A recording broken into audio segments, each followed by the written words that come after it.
One of the most groundbreaking and exciting and game-changing pieces of data that I have seen in my whole 20 years of PV was released in the last week. The graph that's in front of you is one of a number that was released by ABARE and BRE, who are two of the federal government's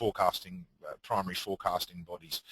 And I must admit, for many, many years, we've been very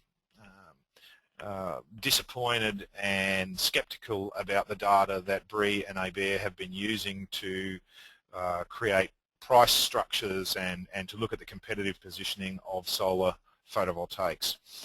However, last week they released a new report that turned all of that on its head, and the ramifications of this are highly, highly significant. They produced a series of different graphs, and you can see here the graph for 2030, and in case you can't see it here, this red bar is solar PV, and the big news here is that at the bottom end of that price range, as you can see, that makes solar PV potentially the cheapest source of wholesale generation within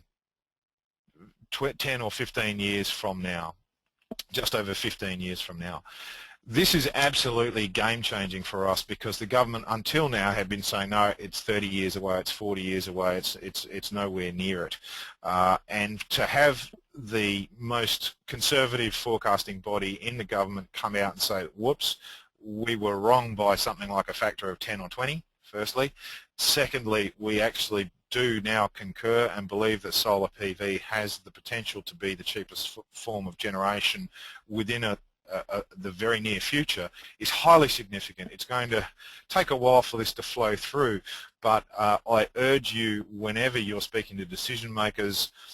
or your local members or working with media people, to keep referring to this data. To have a conservative body like BRE and ABARE suggest that we are at such a place with our costs is wonderful, wonderful news for our industry.